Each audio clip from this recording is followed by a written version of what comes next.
हमारा next topic है image formation by spherical mirror. तो स्फेरिकल मिरर में सबसे पहले हम कॉनकेव स्फेरिकल मिरर्स की इमेज बनाएंगे। तो इसकी कुल इमेजेस जो डिफाइंड हैं वो 6 इमेजेस हैं। तो जो हमने 6 मिरर बना रखे हैं 1 2 3 4 और ये 5 और 6। तो इसकी ट्रिक भी है, तो साथ के साथ इसकी इमेज समझने के साथ साथ ट्रिक भी समझेंगे, ठीक है। तो पहली इमेज की बात करते हैं।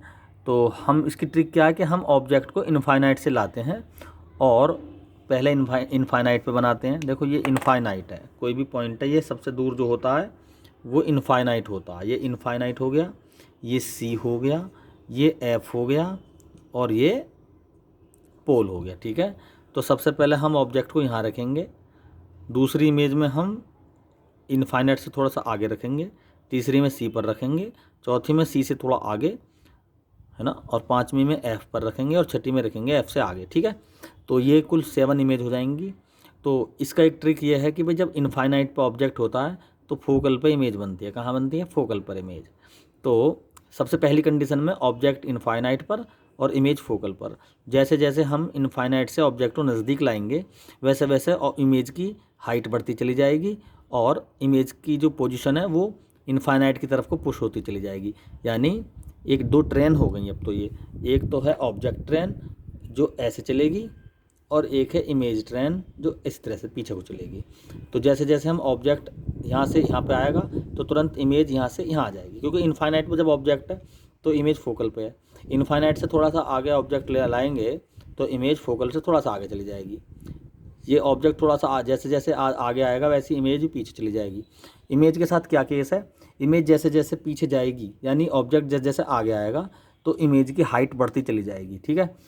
लेकिन ऑब्जेक्ट तो कांस्टेंट है, ऑब्जेक्ट तो हमारा अपना होता है, उसकी हाइट चेंज नहीं हो सकती। तो हम बात करेंगे पहली इमेज की। हमें पता है इनफाइनाइट पर ऑब्जेक्ट है तो फोकल पर इमेज बननी है, ये ट्रिक याद रख लो।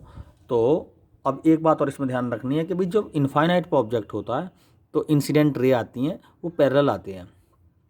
तो इंसिडेंट रे तो बहुत सारी आ सकती हैं, लेकिन इमेज फॉर्मेशन के लिए मिनिमम 2 रेज की रिक्वायरमेंट होती है। तो मिनिमम 2 रेज लाएंगे हम और रिफ्लेक्शन होकर जहाँ भी वो कट करेंगी वहीं उसकी इमेज बना देंगे। तो देखें ज़रा, देखो ये पैरेलल अगर मैं ऐसे लाऊं तो फोकल से हो जाएगी और एक लाइन रे अगर ऐसे पैरेलल पे लाऊं तो भी फोकस पे जाएगी। तो यहाँ पर फोकल पे एक पॉइंट इमेज बन जाएगी हमारी, ठीक है। लेकिन दूसरा तरीका ये भी है कि अगर मैं इमेज को एक तो सी रास्ते से चुनूँ, ये ले आए जी, और एक फोकल से चुन लूँ ऐसे। तो देखें ज़रा, इनफाइनाइट से लाइट रेज आएगी तो वो पैरेलल ही आएंगी, ध्यान रखना ज़रा, ये पैरेलल रेज हैं, ठीक है, दोनों पैरेलल हैं। सी से जाने वाली रेज तो अपने ही रास्ते में वापस लौट जाएगी, लेकिन जो फोकल से जा रही है वो सेकंड लॉ का फॉलो करेगी और वो पैरेलल हो जाएगी, ठीक है। कहाँ हो जाएगी? पैरेलल हो जाएगी। तो कहाँ कटिंग हुआ? ये फोकल पे कटिंग हुआ तो इमेज बन गई फोकल पे, ये बन गई। इमेज है इन्वर्टेड, इस डिमाइनाइज्ड छोटी है और रियल इमेज है। रियल रेज काटेंगी तो इमेज रियल और वर्चुअल रेज काटेंगी तो इमेज कैसी बन जाएंगी? वर्चुअल बन जाएंगी। लेकिन यहाँ पर रियल रेज कट कर रही हैं तो यहाँ पर रियल इमेज बन जाएगी, उल्टी बनेगी, रियल बनेगी, ठीक है, छोटी बन जाएगी। कहाँ पर? फोकल पर, ठीक। अब दूसरा पॉइंट देखते हैं हम। दूसरे में क्या करेंगे, इनफाइनाइट से थोड़ा सा, ये इनफाइनाइट है, ये सी है, तो हम अब ऑब्जेक्ट हमारा ये हो गया, ठीक है। तो भाई 2 रेज मिनिमम चाहिए हमें, तो एक तो ले आओ पैरेलल, ठीक है। तो पैरेलल रेज रिफ्लेक्ट होकर कहाँ जाएगी? फोकस से होकर जाएगी, इसका मतलब फोकस हो गया। और दूसरी रेज फोकस से ले आओ, ये फोकस से ले आए हम, रिफ्लेक्ट होकर ये चलेगी जी, पैरेलल होगी, कटिंग यहाँ हुआ, ये देखो। तो कहने का मतलब इनफाइनाइट से थोड़ा सा आगे गए तो इमेज थोड़ा सा पीछे बन गई, थोड़ी सी बड़ी लेकिन बट छोटी है अभी भी। तो छोटी, उल्टी और रियल, यानी डिमाइनाइज्ड, रियल और इन्वर्टेड इमेज यहाँ पर बननी है, ठीक है। तो दूसरा इमेज समझ में आ गई, मिनिमम 2 रेज लेंगे हमारी तरह से। अब तीसरी कंडीशन, इनफाइनाइट से आगे, अब यहाँ से देखो, यहाँ से अगला पॉइंट सी आया, स्टेशन, ठीक है। 1 2 3 4 5 6, ये 6 पॉइंट बनाने हैं हमें। तो पहला मेन पॉइंट, दूसरा इनके बीच का, तीसरा मेन पॉइंट, फिर चौथा बीच का, फिर पांचवा मेन पॉइंट, फिर छठा बीच का पॉइंट। तो अब सी का नंबर है, तो ऑब्जेक्ट कहाँ रख दिया हमने तीसरी इमेज में, और सी पर रख दिया हमने, सी यही पॉइंट मान लिया। ठीक है, ये सी है, यहाँ पर ऑब्जेक्ट रख दिया। तो देखें ज़रा, यहाँ पे देखें, इनफाइनाइट से आगे है तो फोकल से पीछे इमेज। अब यहाँ से यहाँ पे लाएंगे तो इमेज भी यहाँ पे यहीं पे बन जाएगी। ठीक है, तो पक्का हमें पता है सी पर ही इमेज बनने वाली है इस कंडीशन में। चलो पहले देख लेते हैं, इमेज बनाओ। ये इंसिडेंट रे पैरेलल मान ली हमने, तो कहाँ से होकर जाएगी भाई, फोकस से होकर जाएगी। ये फोकस हो गया। अब एक रेज फोकस से ले लेते हैं, तो क्योंकि हमें यहाँ बनानी है इमेज, हमें पहले ही फिट कर देना है, हमें यहाँ पे इमेज बनानी है, कट यहाँ पे कराना ही कराना होगा हमें। तो हमें यहाँ से लेके यहाँ तक रेज लानी है। ठीक है, तो भाई ये थोड़ा सा हम सेटल कर लेते हैं इतना। ठीक है, तो ये इमेज, ये रे एक फोकल से आई तो पैरेलल होगी, कटिंग यहाँ हुआ। यहाँ पे क्या होता है, रियल बनेगी, इन्वर्टेड बनेगी और इक्वल बनेगी इमेज। इमेज कैसी बनेगी यहाँ पर, इक्वल, ऑब्जेक्ट के इक्वल इमेज बनेगी। ठीक है, यानी पहले छोटी, यहाँ पे छोटी थी, यहाँ पे थोड़ा सा बड़ी लेकिन छोटी, यहाँ पे और बड़ी, बढ़ के क्या होगी, ऑब्जेक्ट के बराबर, सेंटर ऑफ कर्वेचर पे ऑब्जेक्ट के बराबर इमेज हो गई है। ठीक है, अब आएगा चौथा नंबर, यानी हम अब सी से आगे जाने वाले हैं, सी और एफ के बीच में। तो भाई ये सी हो गया और ये एफ हो गया, और यहाँ पे कहीं पे ऑब्जेक्ट रख दिया हमने। ठीक है, तो पहली तो रेज पैरेलल जाएगी और ये फोकल से होकर निकल जाएगी। ठीक है,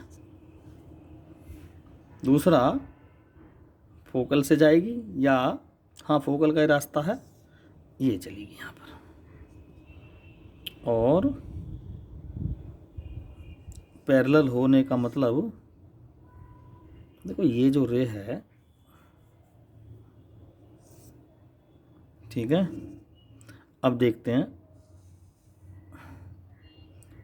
सी पॉइंट से दूर बननी है ना इमेज, तो ये सी पॉइंट मान लो इसको, और ये यहाँ पे कट कर रही है, तो ये देखो सी से दूर बन गई इमेज अब की बार इस कंडीशन में। ठीक है, ये कंडीशन बनेगी, ये ऑब्जेक्ट सी और एफ के बीच में है और इमेज बनी है सी और इनफाइनाइट के बीच में। अब इमेज बड़ी बनेगी, एनलार्ज, इन्वर्टेड एंड रियल। ठीक है, ठीक, ये फोर्थ इमेज। अब फिफ्थ का नंबर आया। फिफ्थ हम क्या करेंगे, ऑब्जेक्ट को यहाँ से कहाँ जाएगा, यहाँ पे फोकल पे जाएगा, तो फोकल पे, तो सी के बाद यहाँ पर इमेज बनी है, यहाँ पर सी के बाद यहाँ पर बनी है इमेज, तो अब इनफाइनाइट का नंबर होगा, यानी एफ से आगे जब ऑब्जेक्ट होगा तो इमेज इनफाइनाइट में बनेगी। तो भाई हम, ये तो एफ हो गया, यहाँ पर ऑब्जेक्ट रख दो।